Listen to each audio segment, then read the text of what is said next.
बाप को हाथ जोड़े देखकर आंखों में आंसू आ गया। अंधेरा हो रहा था, घर जाने की जल्दी थी। रमेश ने अपनी कार का दरवाजा खोला ही था कि तभी एक लड़की झट से बिना कुछ बोले कार में आकर बैठ गई। अरे अरे मैडम, ये क्या कर रही हैं? कौन है आप? और मेरी कार में क्यों बैठ गई? चलिए उतरिए, मुझे घर जाने के लिए देरी हो रही है। लड़की घबराई सी आवाज़ में बोली, मेरे पीछे कुछ गुंडे पड़े हैं, प्लीज़ मेरी हेल्प कीजिए। तभी रमेश को 4-5 लोगों के आने की आहट सुनाई पड़ती है। रमेश ने कार का शीशा बंद कर दिया, लाइट ऑफ कर दी, सांसें रोके थोड़ी देर तक कार में बैठे रहे। दोनों ऐसा लगा मानो 4 से 5 लोग किसी को ढूंढ रहे हैं। थोड़ी देर इधर उधर देखने के बाद वे लोग वहां से चले गए।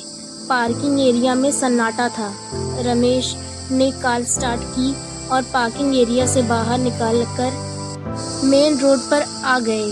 रमेश ने उस लड़की से पूछा, आपका क्या नाम है? कौन है आप? कहाँ जाना है? वे लड़के कौन थे जो आपके पीछे पड़े थे? उस लड़की ने किसी भी सवाल का जवाब नहीं दिया। उसकी आंखों में केवल आंसू टपक रहे थे। वो केवल रोए जा रही थी। रमेश ने उसको पानी की बोतल दी और फिर रमेश ने कहा, यदि आप कुछ नहीं बताएंगी तो मैं आपकी मदद कैसे कर पाऊंगा? और लड़की धीरे से बोली, मेरा नाम रेशमा है। रेशमा बोली, वह सुमित और उसके दोस्त थे। सुमित मेरे कॉलेज में मेरे साथ पढ़ता है और मैं सुमित से शादी करना चाहती थी, इसलिए गहने और पैसे लेकर घर से भाग आई हूँ। इतना सुनते ही रमेश ने झटके में कार रोक दी और रेशमा को देखने लगा। रेशमा आगे बोली, जब मैं गहने और पैसे लेकर सुमित के पास पहुंची, सुमित अपने दोस्त से मोबाइल पर बातें कर रहा था। सुमित बोल रहा था, चिड़िया जाल में फंस गई है, थोड़ी देर में जेवर और पैसे लेकर आ रही होगी, जल्दी आ जाओ तुम सब मिलकर पार्टी करेंगे, शराब और शबाब सब मिलेगा। इतना बोलकर रेशमा चुप हो गई और बस रोए जा रही थी। रमेश ने पूछा, कब भागी थी तुम घर से? रेशमा, सुबह 10 बजे कॉलेज के लिए बोलकर निकल गई। रमेश बोला, ओ हाँ, तब तो बहुत देर हो गई है, तुम्हारे घर वाले परेशान हो रहे होंगे, चलो मैं तुम्हें घर छोड़ देता हूँ। रेशमा रोने लगी, मैं घर नहीं जाऊंगी, मैं घर गई तो मेरे पापा मुझे जान से मार डालेंगे। रमेश हंसकर बोला, अच्छा, आज तक कितनी बार जान से मारा है तुम्हारे मम्मी पापा ने तुम्हें, बताओगी मुझे? रेशमा आश्चर्य से रमेश की ओर देखती है। रमेश बोला, बचपन से आज तक कितनी गलतियां की होगी तुमने, याद करो, और कितनी बार तुम्हें माफ कर गले से लगाया तुम्हारे मम्मी पापा ने, ये भी याद करो। देखो रेशमा, इस दुनिया में माता पिता ही हैं जो अपने बच्चों की बड़ी से बड़ी गलती को माफ कर उन्हें सीने से लगा लेते हैं। इसलिए तो माँ बाप को भगवान का दूसरा रूप मानते हैं। गलती की है तो गुस्सा करेंगे ही, हो सकता है 2-4 थप्पड़ भी लगा दें, लेकिन जान से नहीं मारेंगे। ये बात अपने दिमाग से निकाल दो। गुस्सा करेंगे कि तो माफ़ी मांग लेना, ज़रूरत पड़े तो उनके पैर पकड़कर माफ़ी मांग लेना। तुम्हारे मम्मी पापा तुम्हें ज़रूर माफ़ कर देंगे। ये उनकी दुआओं का ही असर है कि तुम आज उन राक्षसों के चंगुल से सही सलामत बचकर निकल पाई हो, नहीं तो कल के अखबार की सुर्खियां बन गई होती तुम। चलो जल्दी से घर का पता बताओ, मैं तुम्हें घर छोड़ देता हूँ। बहुत देर हो गई है, परेशान हो रहे होंगे तुम्हारे मम्मी पापा। रेशमा ने घर का पता बताया। रमेश ने कार रेशमा के घर के आगे रोक दी। रेशमा धीरे धीरे चलते हुए दरवाजे तक पहुंची। डरते हुए डोरबेल बजाई। रेशमा की मम्मी ने दरवाजा खोला। रेशमा को देखकर गुस्से से बोली, कहाँ गई थी? टाइम देखा है तुमने? सुबह 10 बजे घर से गई थी, रात के 8 बज गए।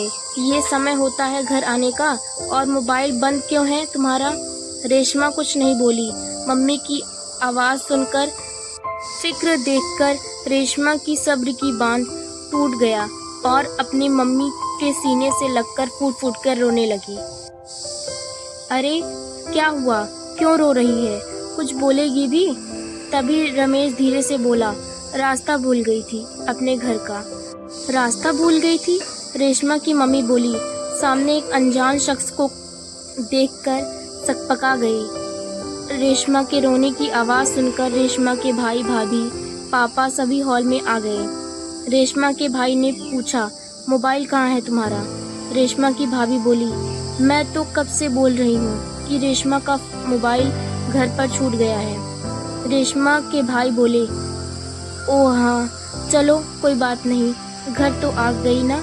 इतना बोलकर रेशमा के भाई हंसने लगे। रेशमा कुछ नहीं बोली, रोते हुए अपने कमरे में चली गई। रेशमा के पीछे पीछे उसकी मम्मी भाई भाभी भी उसके कमरे में चले गए। रमेश की ओर किसी का ध्यान नहीं था। रमेश मन ही मन सोच रहा था, चलो अच्छा हुआ यहाँ किसी को कुछ नहीं पता चला।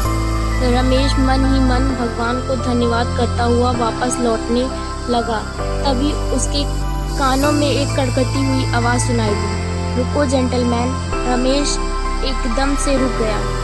उसने पीछे मुड़कर देखा, सामने रेशमा के पिताजी खड़े थे। उनके हाथ में एक कागज़ था। उन्होंने कहा, मैं नहीं जानता कि तुम कौन हो, लेकिन मेरे लिए तुम किसी फरिश्ते से कम नहीं हो। रमेश आश्चर्य से रेशमा के पिताजी को देखता है। रेशमा के पिताजी बोले, मुझे आज दोपहर में ही पता चल गया था कि मेरी बेटी घर से भाग गई है। आज दोपहर मैं किसी काम से रेशमा के कमरे में गया था, तभी मुझे ये खत मिल गया था। मैं किसी को बिना बताए रेशमा को ढूंढ रहा था। जेंटलमैन, मेरे रेशमा को तुम्हारी कार में बैठे देखा।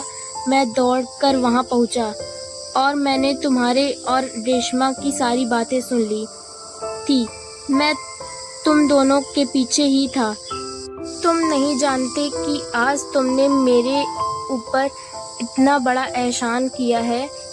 तुमने केवल मेरे घर की खुशियाँ ही नहीं बल्कि मेरे घर की इज्जत मान सम्मान सब कुछ बचाया है।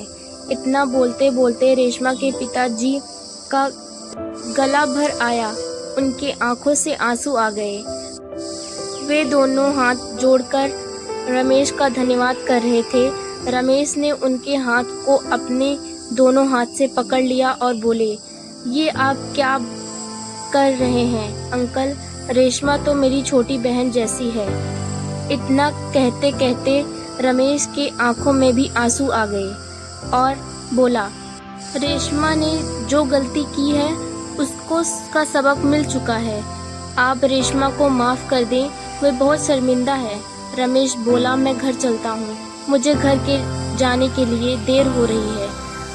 रेशमा के पापा रमेश को जाते हुए देख रहे और सोच रहे थे, अगर सबकी सोच ऐसे हो जाए तो कभी किसी माँ बाप को बेटे के लिए डर के सोचना नहीं होगा।